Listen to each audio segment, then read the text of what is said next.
You should never look down on someone because of their job or profession. Even if your job is generally considered more important than theirs, every job has its social necessity. Someone is waiting for the result of that work.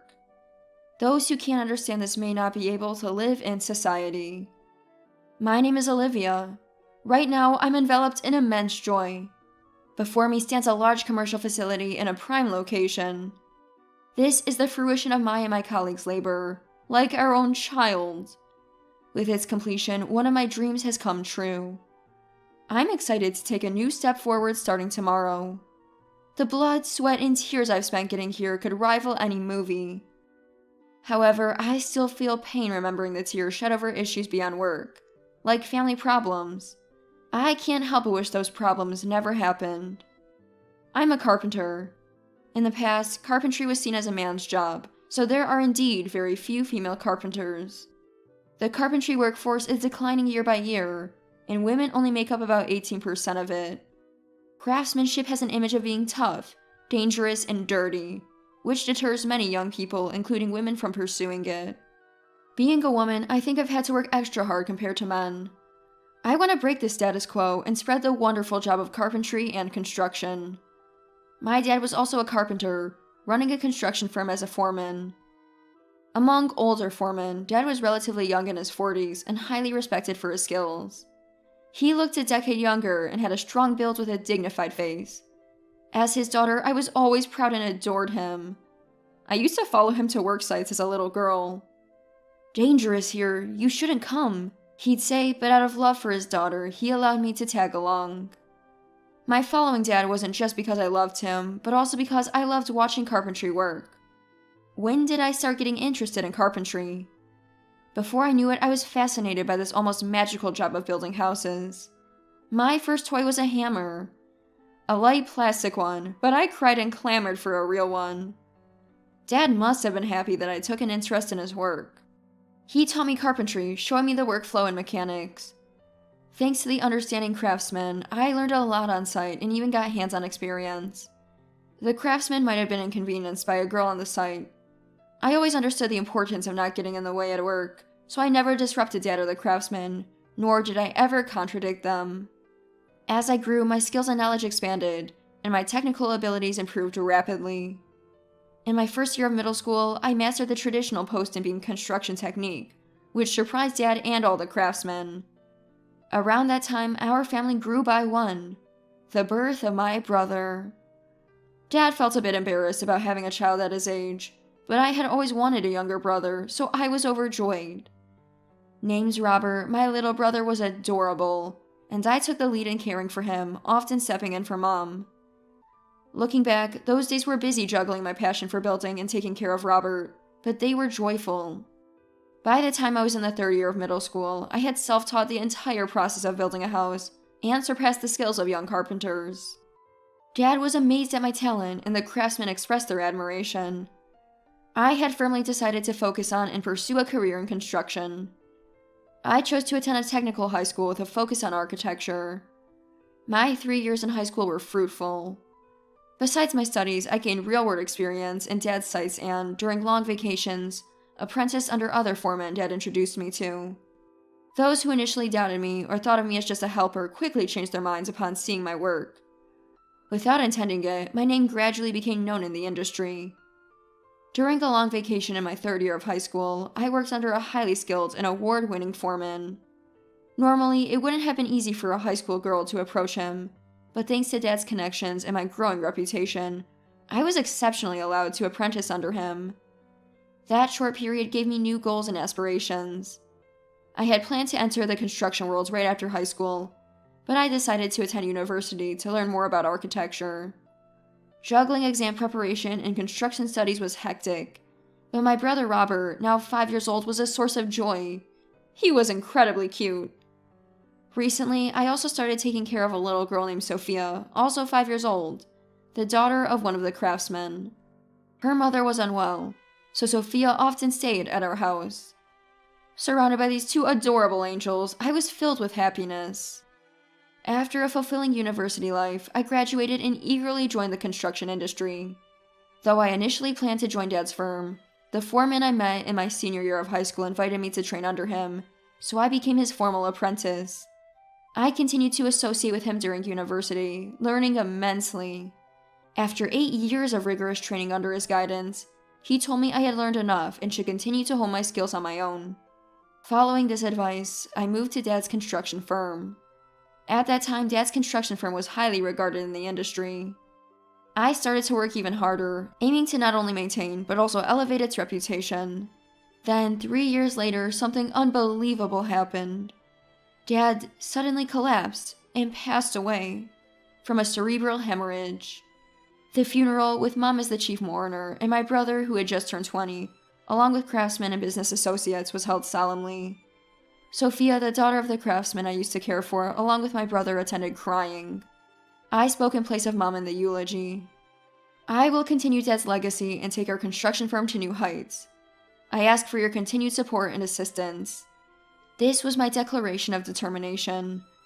I worked tirelessly, with the help of many who respected Dad within the industry, as I was now responsible for not only overseeing the sites, but also managing the business.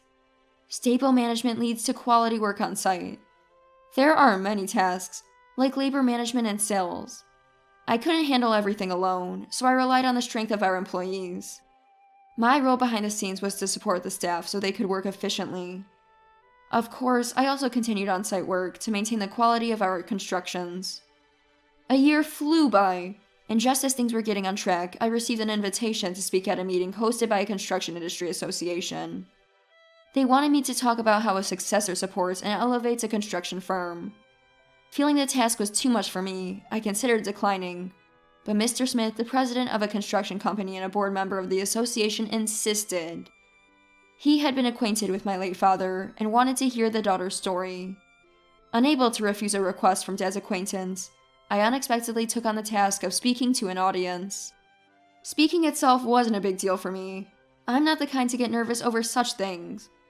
However, planning what to say was a struggle. How could I convey my message effectively to the audience?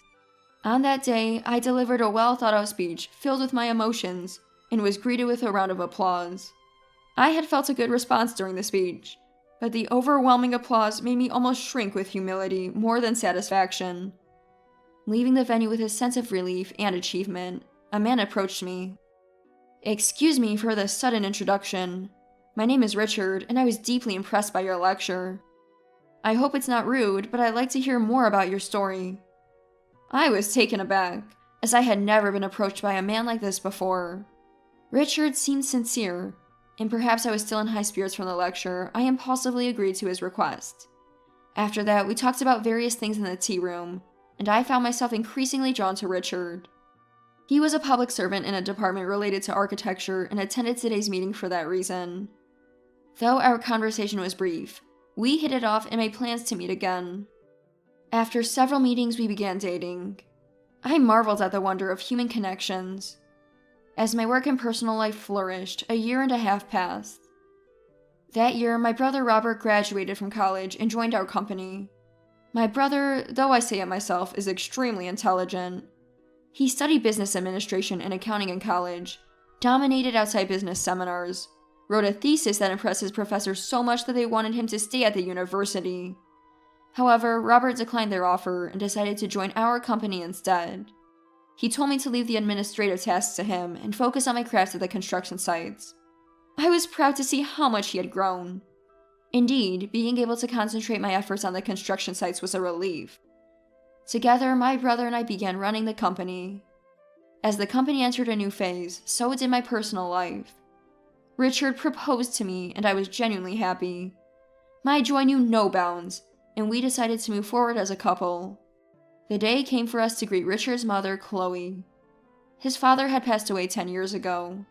Mom can be a bit difficult, and she might say something unpleasant, Richard warned, but I wanted to get along well with my future mother-in-law. "Nice to meet you. I look forward to getting to know you." "Hello, I'm Richard's mother, Chloe," she replied stiffly. As I struggled to respond, she commented, "Richard told me you're a carpenter. A woman as a carpenter, what a thing. Carpenters are just a bunch of uneducated men, aren't they?" I realized this must be the occupational prejudice Richard mentioned. I'm an architect. I draw blueprints and create buildings from nothing. Carpenters are just worker ants following architects' instructions. A job of brawn over brain, she continued. I tried to gently correct her misconceptions about carpentry without hurting her pride, but deep-seated beliefs aren't easily changed. A woman like you must be physically weaker and intellectually average. How can you be a suitable wife for Richard?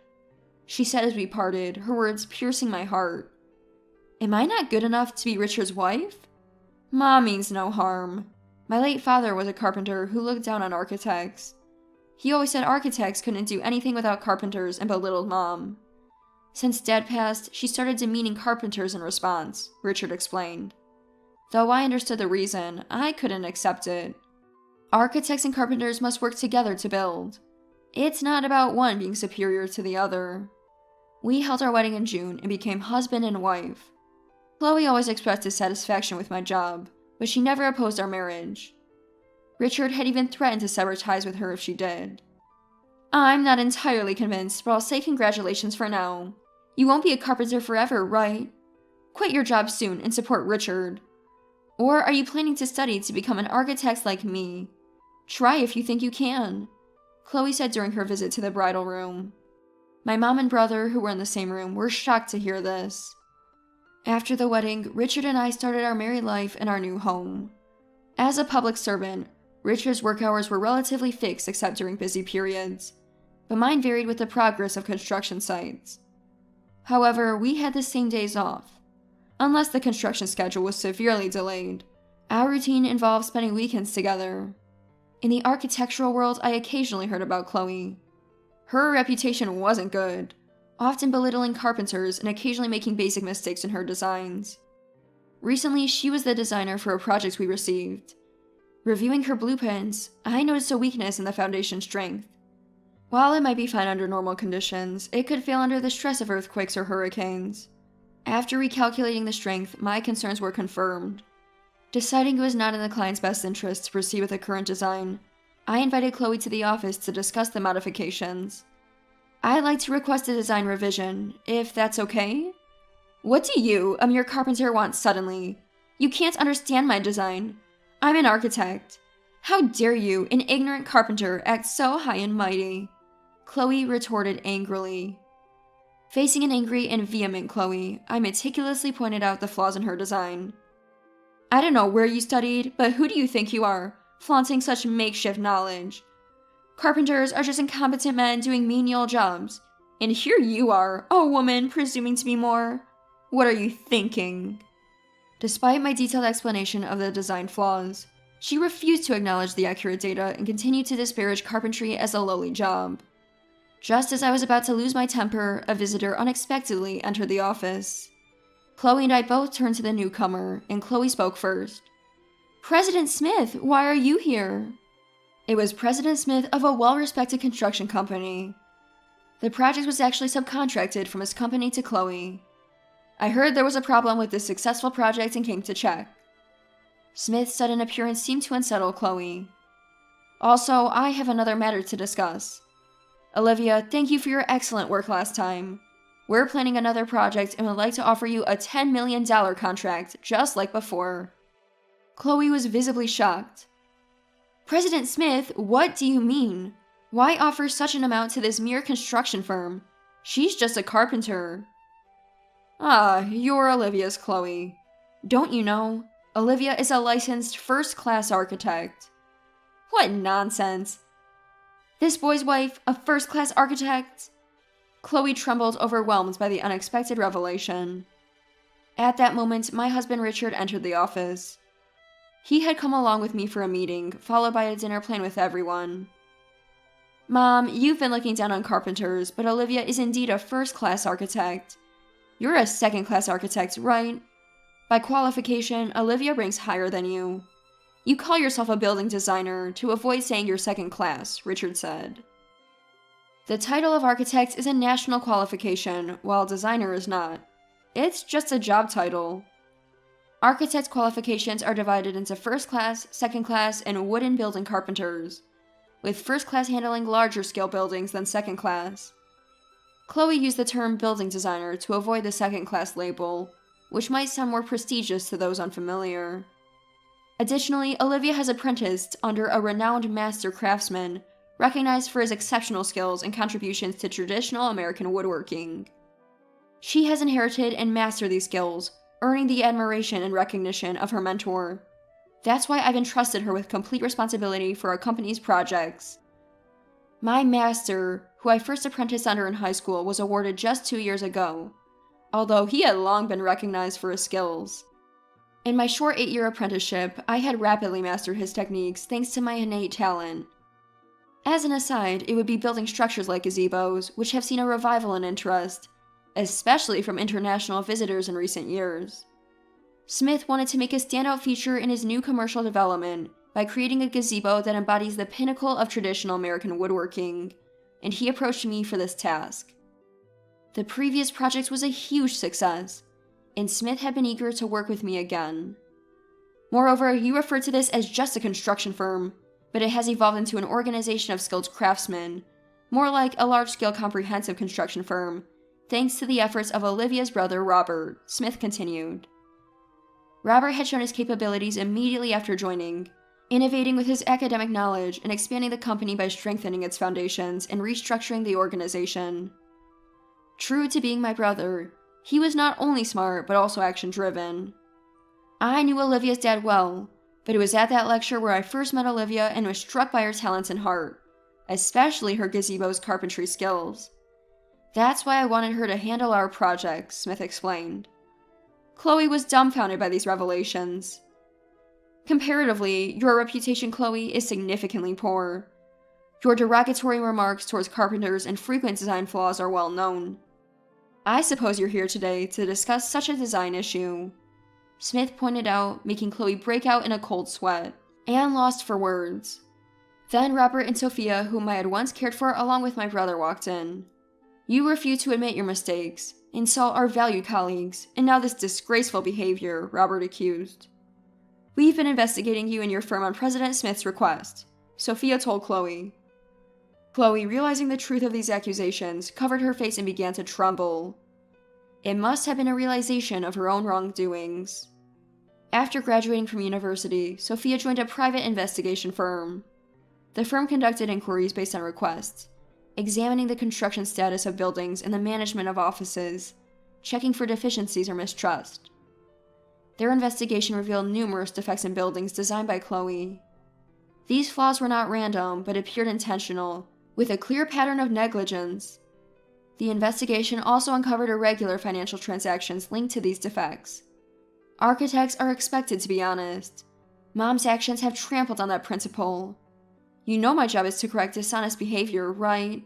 It's disappointing, Mom.